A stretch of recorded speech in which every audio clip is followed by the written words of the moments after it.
Coming up on Life in the Carolinas, we'll meet this cute little guy. We're going to go see woolly worms race now. If you've never seen this, oh my gosh, hold on. Liz has another visit with Chef Phillip Paige. Very simple, easy recipe. And Pilot Mountain has a first-rate cruise in. What do you love about that car? Everything about it.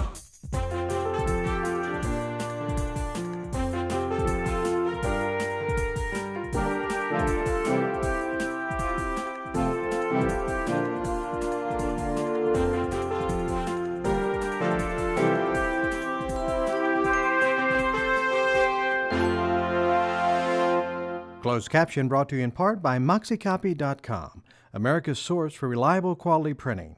Delivered right to your door at a price you're going to love. Life in the Carolinas is brought to you in HD by Hampton Inn & Suites at Phillips Place.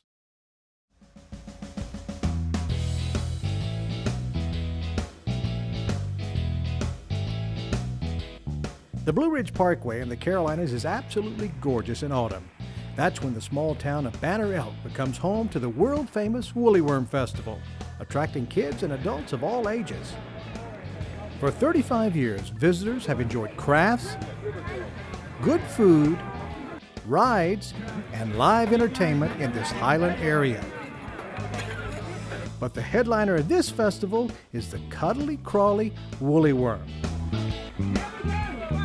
They even have woolly worm races for cash prizes.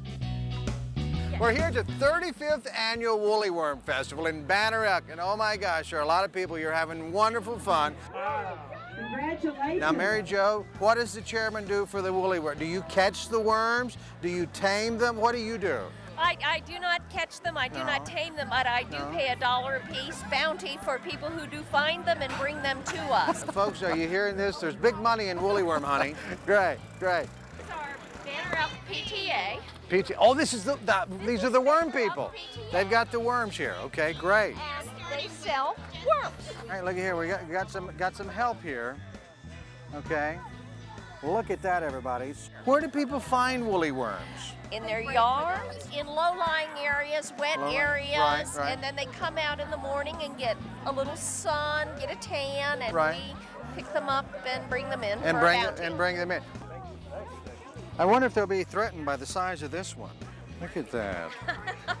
I've been told that woolly worms are not harmed, they're not cooked, they're not done any of that stuff. No, we ask people to return them to nature because in the spring they turn into a moth. A moth. So that's what happens. A woolly worm, because people ask me, and they said, do they turn into butterflies? I said, no, they're not butterflies, but they're moths.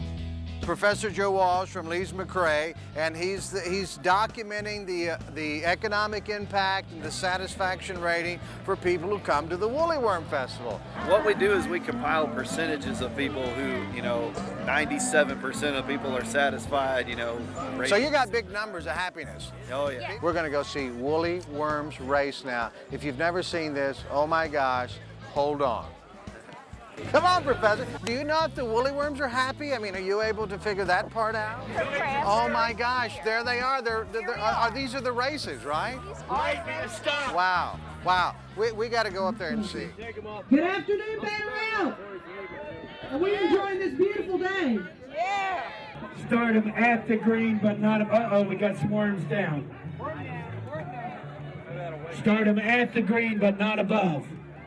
Judges? On your mark, get set, go! Snow Bear is down, but he's back up now. Hurricane 7 is not good. Oh, here comes Frisky in lane 12. Frisky's doing great in lane 12. Down here in lane 20. 22, Jim. Jim is on the side of the string and doing great. Pecans in lane 10. Houdini the worm, we've got a guy. Teasing the worm with a leaf. Will in lane 7. Down here we got Boogie in lane 2 is doing great. It's Boogie in 2, Will 7. Lightning in 8. Christy in 12. Here comes Rachel. Down here, Restless Legs is doing great. Boy, that was quick. It looks like Will the Worm in lane 7 took first place. First place, right? Yep. Okay, buddy, guess what? You won this first place ribbon. You won some cash. And we can only predict the weather with the worm that wins the main race on Saturday. You're a big fan of the woolly worm? I've never seen one before. You've never seen a woolly worm? First encounter. Oh, this is exciting. This is exciting. It's funny. All this music scares Which is his head? Does it show how cold winter's going to be? Yes, ma'am, it does. By the black or by the thickness, what? There are 13 different parts of that woolly worm. And this black part's going to say it's going to be cold. And the brown part says that it's not going to be as cold. And then at the end, it's going to be cold. Have I learned a lot about woolly worms or what? This is great. I'm a woolly worm teacher now. Nan, we've heard so much about you. Mary Jo's been raving. She says that you and your family come together year-round. You put all these great things together, come out and sell them during Woolly Worm Festival. This is our 25th year to be part of the Woolly Worm Festival. We make stuffed animal dolls, we make pins and magnets, shirts that with the racing worms on them. So it's 3D, like they're live worms. Right, it looks 3D to me. Okay. Yes, and we do this to raise money for Christmas gifts for our children, primarily. Well, that's a fantastic thing. This is something everybody could do, don't you think? I mean, if families come together.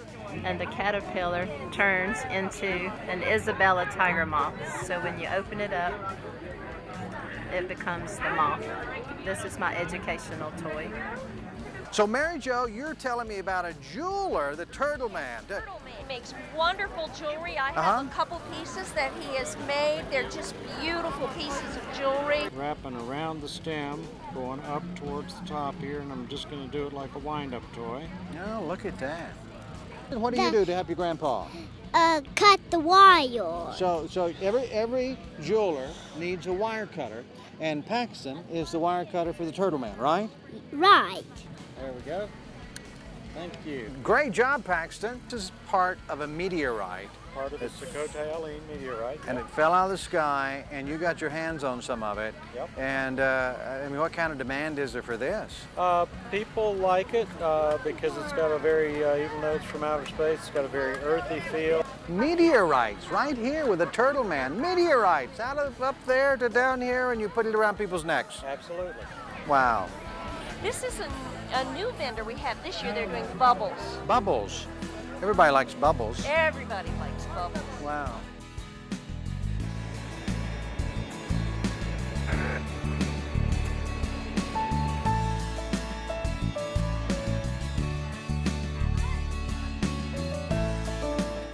You're seeing the bucket truck from Yeah, we got the bucket truck, the volunteer fire department. And this is how they do their fundraising for the volunteer fire department, and it's very, very successful, and the people love it. And of course, everybody is belted in, so it's very, very safe.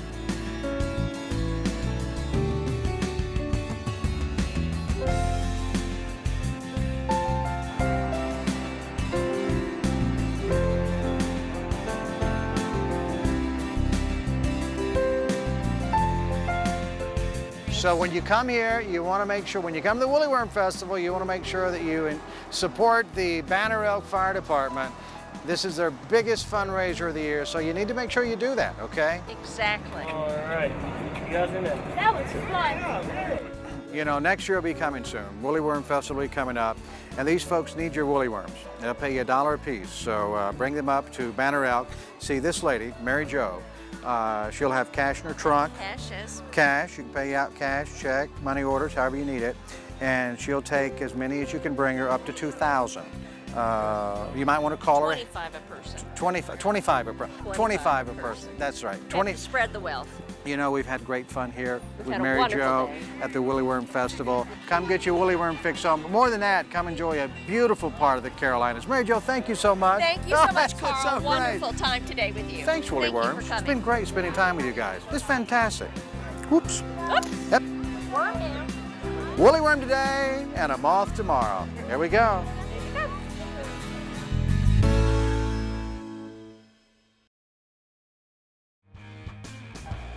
Well, folks, you know you can always count on us to find some great food places for you. We're at Alex's in Louisville, North Carolina. This place is set in the 50s. It has a wonderful feel to it. The burgers are great, the kebabs are great, they've got great floats, and of course, some good cheer wine.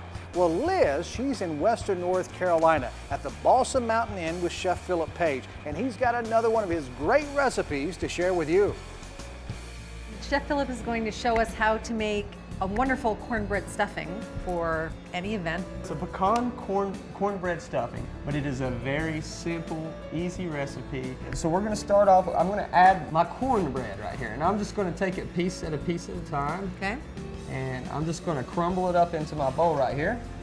I don't want to use a whole lot of this because there again will make it a little bit more wet. So now I'm going to put in my oven-dried breadcrumbs. Okay. And I'm not even going to try to crumble these up quite yet.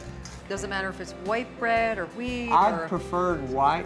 Okay. I imagine if you were looking for a healthier venue, you could use wheat, but since we're putting all the good stuff in it, it kind of doesn't make any difference. No, we're not going that way. We're going to show you the most unhealthiest way to make it. Okay. And then we're going to take some of our kind of butter crackers and add the sautéed celery, carrots, and onions into your mix.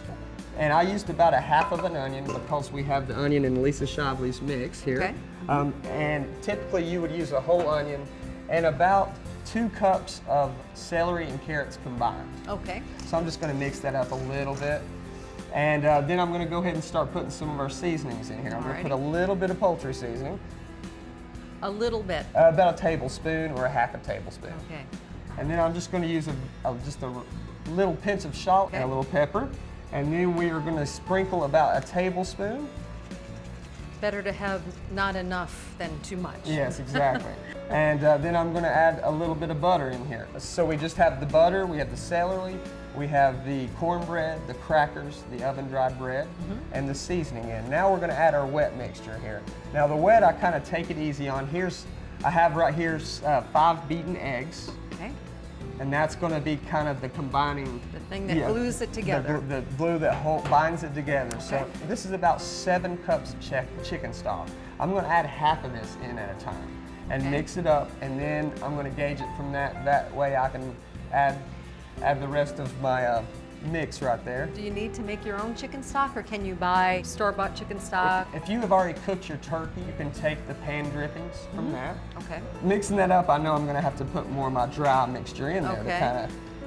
Because it's looking a little soupy now. Yeah, it's getting. I'm going to add more of the crackers, and that's why I said tailor back from the cornbread to start with, because it is so soft. We're going to mix that up real good and just kind of knead it with our hands a little bit and kind of get it to where it is almost like dough firm, you know, like to where if you mound it, you can mold it. You can mold it, exactly. You can mold it together. And then we'll be ready to place it in your baking pan, casserole dish, whatever you might have in your cupboard. And I'm just going to line that up to where it's in the bottom of the pan here. Okay. And just level it out. And I'm just going to level out. And now it is time for our last part. Just to end it off, we're just going to sprinkle some pecans over top of it. Okay. And if you would like to mix them into it, that is just fine, just as a habit. If something has nuts in it, I like to make sure they're visible. We live in a world now that a lot of people have nut allergies. They're more likely to see it visible. So we're going to sprinkle that up, and we're going to bake that in the oven, typically about 30 minutes. We'll get it crisp enough. 350 or? At about 350, 375. Your end product should look somewhat like this. And so this will be what you would be serving. Oh, and then I love the touch of the fresh parsley that you put over. Anything you can do in the holiday to make things a little more lively. It's very festive. Yeah, exactly. And there you have it, folks. If you would like more information on this wonderful recipe from Chef Phillip, you can look it up on our website at www.lifeinthecarolinas.com. When we come back, folks, we'll be on the road to Pilot Mountain for hot nights and hot cars CruiseIn.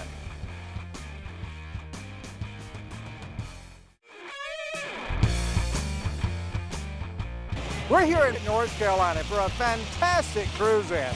This place is absolutely packed full of people from all over the region who love CruiseIns. They love cars and they love beach music, and they're here to prove it.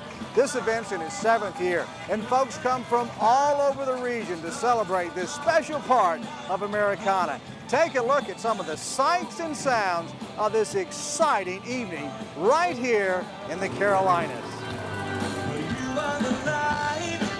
Nice. Are you guys regular car people here? You got cars? That's my rat rod right over there. That's yours? Yeah. It's got a 350 small block with 2 4-barrel carburetors, automatic transmission, and it's got coilover shocks. It does ride good. And we built the trailer for the back just to have storage when we go out overnight trips. Yeah. Mostly we just do the cruise-ins. Now, Jerry, tell me what you do for this event. A little bit of everything. Yeah. Work with the cars, the guys that bring cars in. I know a lot of these guys. Have been hot rodding myself for a number of years, and I put the music together. Tell me about the history of your event here, Jerry. We were struggling downtown in Pilot Mountain, and we need to bring it back to life. And they were doing a little cruise-in town, and so they asked me to join, so I joined forces with them. And I said, I believe we can make this a stronger event. Let's do live beach music. Bring one of the wineries in. I said, I think that will help us. It started out as a way to bring people into town, and it's just morphed into a great event for the town.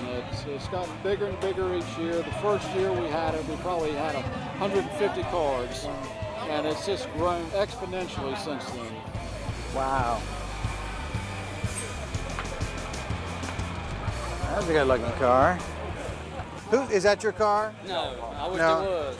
You wish that were your car? Yeah, oh yeah. What do you love about that car? Everything about it. Yeah. Look at it. That's beautiful, isn't it? It is. I mean, that's an absolute piece of art. Where do you live? In Cana, Virginia. Oh, you're over in Virginia. You come down for the cars. Oh yeah, I love it. The first one where we really got started with we brought the beach music in. That went pretty well for us. So the next year I said, let's book a band for every night that we have a cruise in. So I started booking bands. When I tried to get the best beach music here in the Carolinas, North and South Carolina up here. So we've been very successful with that. How many people, Jerry, will come through the event on an average gathering? We had a study done on this 2 years ago to try to figure out what the economic impact was. They estimate about 700 cars on a given Saturday night, and they said it's probably 5,000 to 6,000 people. This is a car that the royal family would ride in. Yeah, nice. Where are you guys from? We're not from England. We're from Mount Airy. From Mount Airy? This is your home. All right. Pretty cool. It's a 47 model. It's got a crank out windshield. Nice. Got a full sunroof. And here's check out the turn signals. Oh, right here the turn signals are. This car's a 47. They didn't even have turn signals here until up in the 50s. Okay.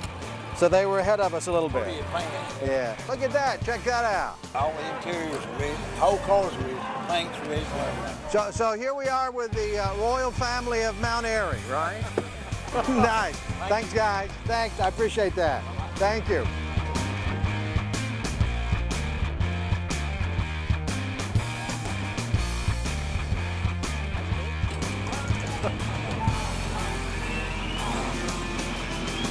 What in the world are you driving here? What is this? 66 Nova. A 1966 Nova. Yeah, it's got about 550 horsepower. 550 horsepower this thing's got. You can hear it. My goodness. Automatic transmission. Automatic. But you have to shift it manually. It won't shift itself. Okay, now, where are you guys from? Kernersville. Kernersville? That's a nice car. Thank you, buddy. Appreciate that. Thank you. All right.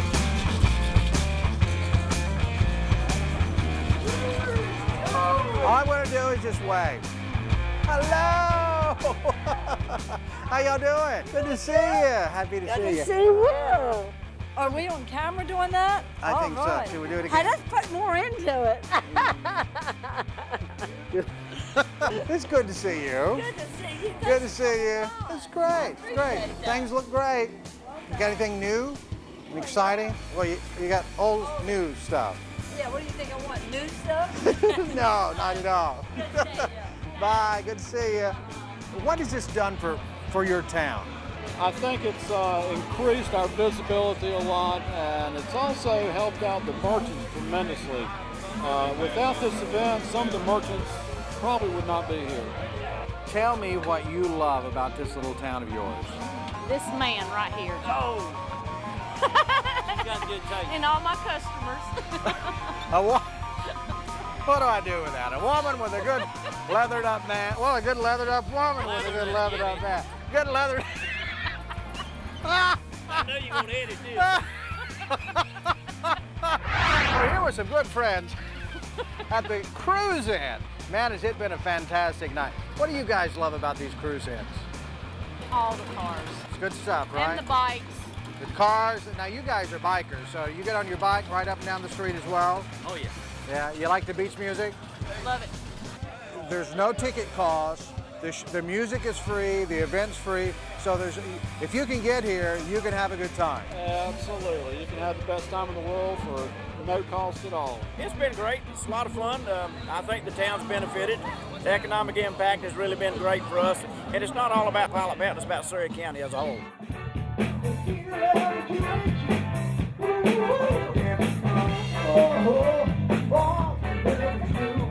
We had a great show this week, folks, and we'll see you again next time when we bring you more of life in the Carolinas.